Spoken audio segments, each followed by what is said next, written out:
రాకేష్ గారు ప్రతి ఒక్క టీమ్స్ మనం చూస్తూనే ఉంటాం. అంటే జనరల్లీ లేడీ గెటప్స్ వేయించి చేయించడము, లేకపోతే ఒక్కొక్కరికి ఒక్కొక్క సపరేట్ ఐడెంటిటీ, ఒక పెక్యులర్ ఆ వేలో చేస్తూ ఉంటారు స్కిట్స్. మీకెందుకు ఇలా పిల్లలతో చెయ్యాలి అన్న థాట్ వచ్చింది? ఇది నేను చాలాసార్లు చెప్పాను. సో అందరికీ ఒక్కొక్క రకమైనటువంటి టాలెంట్ ఉందండి జబర్దస్త్లో. చంద్ర గారు చూసుకుంటే ఫ్యామిలీ స్కిట్స్ చేస్తారు, రాఘవ్ గారు చూసుకుంటే ఒక కైండ్ ఆఫ్ వర్షన్ ఉంటుంది. కొంతమంది స్టైల్ ఉందండి జబర్దస్త్లో. సో నాకంటూ ఒక స్టైల్ కావాలని, నేను క్రియేట్ చేసుకోవాలని బాగా ఆలోచించేటప్పుడు నాకు ఇది అప్పుడు డైరెక్టర్ అయిన భరత్ నితిన్ గారు ఐడియా ఇచ్చారు. ఇది సో నువ్వు ఇది ఇలా వెళ్తే బాగుంటుంది వే ఆఫ్ అని. ఒకసారి ట్రైల్ వేసి చూసామో సక్సెస్ అయింది. సో ఇప్పటి వరకు దగ్గర 300 స్కిట్లు వాళ్ళతో చేయడం జరిగింది, ఎవరు చేయని విధంగా.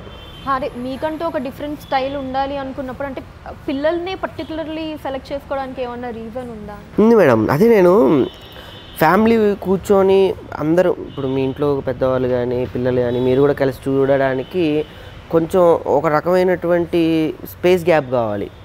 అన్ని వర్షన్స్ ఉండాలి. ఇప్పుడు ఎంటర్టైనర్ అంటే అన్ని జోనర్స్లో టచ్ చేసుకుంటూ ఉండాలి. సో నా జోనర్ వచ్చేసరికి అందరు కలిసి కూర్చొని ఎంజాయ్ చేసే జోనర్గా నేను ఫ్యామిలీ జోనర్ తీసుకున్నాను. ఫ్యామిలీ బాధ్యత జబర్దస్త్ నుంచి ఫ్యామిలీ బాధ్యత తీసుకున్నా. సుధీర్ ఏమో యూత్ బాధ్యత తీసుకున్నాడు. మీలాంటి అమ్మాయిలు, అందమైన అమ్మాయిలు పడేయడం, అట్రాక్ట్ చేయడం. సో ఆ కైండ్ ఆఫ్ అంతా సుధీర్ బాధ్యత. కొట్టుకోవడం ఇవన్నీ చంద్ర గారి బాధ్యత. భార్యాభర్తలు, ఎఫెర్ట్స్ అనేది చంద్ర బాధ్యత.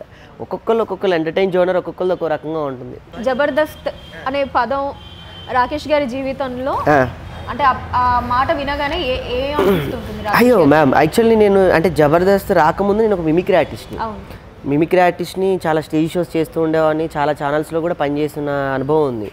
జబర్దస్త్ నా లైఫ్లో ఏంటి అంటే రికగ్నైజింగ్ తెచ్చింది. అంటే మనం ఎంత కష్టపడ్డా ఈ కృష్ణానగర్లో ఎంతసేపు మనం నుంచున్నా కూడా కేవలం మనల్ని గుర్తింపు కోసమే కదా.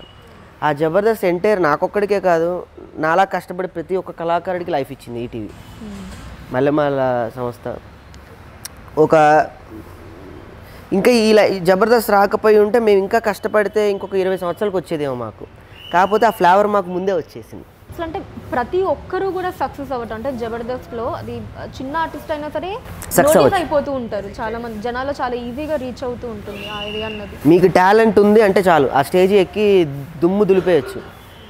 అందరూ అక్కడ ఉన్న జడ్జెస్ కూడా టక్కున ఐడెంటిఫికేషన్ చేసి వాళ్ళని వెల్వేట్లోకి తీసుకొచ్చి నువ్వు బాగా చేస్తున్నావు, నెక్స్ట్ టీమ్ లీడర్కి చెప్తారు, ఆయనకి ఇంకొంచెం స్పేస్ ఇవ్వండి, ఇంకెక్కువ చేయించుకోండి తనతో అని. ఎటువంటి స్వార్థపూరితంగా ఉండదు అక్కడ. చాలా హెల్దీ అట్మాస్ఫియర్ ఉంటుంది అక్కడ అంతా కూడా. మేము ఒకరినొకరు పడిపోతుంటే ఒకరినొకరిని హైలైట్ చేసుకుంటూ ఉంటాం. మేము కూర్చొని హౌ టు దీన్ని ఇంకెలా లేపాలి ప్రోగ్రామ్ని అంటే ఒక ప్రోగ్రామ్ నాన్ స్టాప్గా 7 years, ఇప్పుడు 7 years దాటి 8th yearలోకి అడుగుపెట్టి రన్ అవుతుంది అంటే అది ఎక్కడ జరగలేదు ఇప్పటివరకు. అయితే ఇండియాలోనే కాదు వరల్డ్లోనే ఎక్కడ జరగలేదు. అంటే ఉంది, సీజన్స్ ఉన్నాయి. ఒక 6 months చేసి మళ్ళీ ఒక 6 months గ్యాప్ ఇచ్చి సీజన్స్ వైజ్గా ఉన్నాయి. అటు నార్త్లో కానీ అటువైపు కానీ పెద్ద కామెడీ షోస్ సీజన్ వైజ్గా ఆపి చేస్తారు. ఏదైనా ఎంత పెద్ద సక్సెస్ ప్రోగ్రామ్ అయినా సీజన్ వైజ్గా ఉంటుంది. కానీ ఏ సీజన్ లేకుండా ఎటువంటి గ్యాప్ లేకుండా చేశారు ఈటీవీ వాళ్ళు. అది గ్రేట్. అది నిజంగా ఈటీవీ ఛానల్కే చెల్లుతుంది. అటు సీరియల్స్ అయినా సరే, ఇటు షోస్ అయినా సరే, ఎక్కడ బ్రేక్ ఇవ్వకుండా ఒక నెలల పాటు అలాగా ఎంటర్టైన్ చేస్తూ జనాలను ఆకట్టుకుంటూ నడిపించడం అన్నది ఈటీవీకి చెల్లే ఒక థింగ్ అని చెప్పి.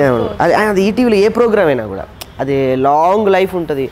ఒక పాడుతా తీయగా చూసుకుంటే గత 15-20 సంవత్సరాలుగా పాడుతా తీయగా, తర్వాత డీ చూసుకుంటే ఒక గత 10 సంవత్సరాలుగా ఉన్నాయి మ్యామ్. చాలా ఇలాంటి ఇంట్రెస్టింగ్ వీడియోస్ కోసం తప్పకుండా మా ఛానల్ని సబ్స్క్రైబ్ చేయండి.